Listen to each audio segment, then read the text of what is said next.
saya Santi dari kelas Mazhawa 3 dengan NIM 2030604083 program studi manajemen zakat dan wakaf. Baiklah, tujuan membuat video ini untuk memenuhi tugas mata kuliah manajemen strategi dengan dosen pengampu Ibu Disva Lidian Handayani, SAI, MAI. Baiklah, yang akan dibahas yaitu tentang model manajemen strategi komprehensif, yaitu yang pertama, melakukan audit eksternal, 2. Mengembangkan pernyataan visi dan misi, 3. Membuat tujuan jangka panjang, 4. Membuat, mengevaluasi, dan memilih strategi, 5. Mengimplementasikan strategi isu manajemen, 6. Mengimplementasikan strategi isu pemasaran, keuangan, akuntansi, R&D, dan SIM, 7. Mengukur dan evaluasi kinerja, 8. Melakukan audit internal.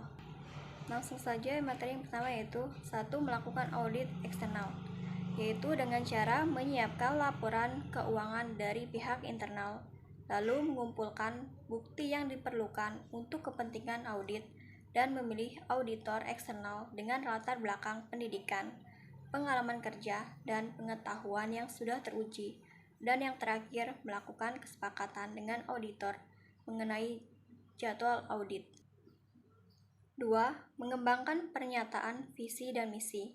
Visi dan misi sangat penting untuk ditentukan sejak awal, karena bisa menentukan standar kerja yang harus dipenuhi oleh semua orang yang ada di perusahaan atau bisnis tersebut. Setiap pekerjaan bisa dilakukan dengan lebih maksimal karena mengacu pada tujuan yang ingin diwujudkan. 3. Membuat tujuan jangka panjang. Tujuan jangka panjang dari perusahaan yaitu memaksimalkan nilai perusahaan, sehingga semakin tinggi nilai perusahaan, maka semakin sejahtera pula pemiliknya. Hakikat tujuan jangka panjang haruslah bersifat kuantitatif, terukur, realistis, dan dapat dipahami, menantang, bertahap, dapat diperoleh, dan sejalan dengan unit-unit organisasi. Setiap tujuan harus dikaitkan dengan kerangka waktu. 4. Membuat, mengevaluasi, dan memilih strategi.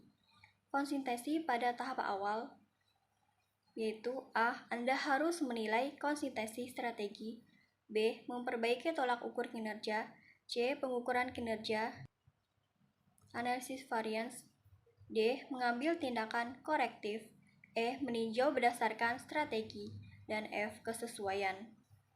5. Mengimplementasikan strategi isu manajemen. Isu-isu utama manajemen dalam implementasi strategi meliputi penerapan tujuan tahunan, pembuatan kebijakan, alokasi sumber daya, perubahan struktur organisasi yang ada, restrukturasi dan rekayasa ulang, perbaikan program penghargaan dan insentif, minimalisasi penolakan terhadap perubahan, pengendalian manajer. Implementasi strategi adalah proses mengubah rencana strategi menjadi tindakan. 6. Mengimplementasikan isu manajemen pemasaran, keuangan, akuntansi, R&D, dan SIM. Implementasi strategi yang sukses bergantung pada kerja yang antara seluruh fungsional dan manajer divisional dalam organisasi. Departemen pemasaran umumnya bertugas dengan mengimplementasikan strategi-strategi yang membutuhkan peningkatan signifikasi dalam penerimaan penjualan di wilayah baru dan dengan produk baru atau yang telah ditingkatkan. Manajer keuangan dan akuntansi harus merancang pendekatan implementasi strategi yang efektif pada biaya yang rendah dan resiko minimal untuk perusahaan itu. Manajer R&D harus memindahkan teknologi yang kompleks atau mengembangkan teknologi baru untuk sukses dalam mengimplementasikan strategi.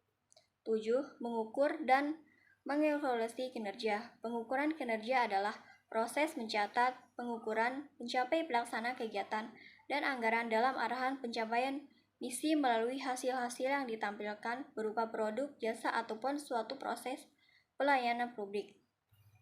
8. Melakukan audit internal. Audit internal akan memeriksa isu-isu atau potensi permasalahan dalam perusahaan sehubungan dengan praktek bisnis dan resikonya.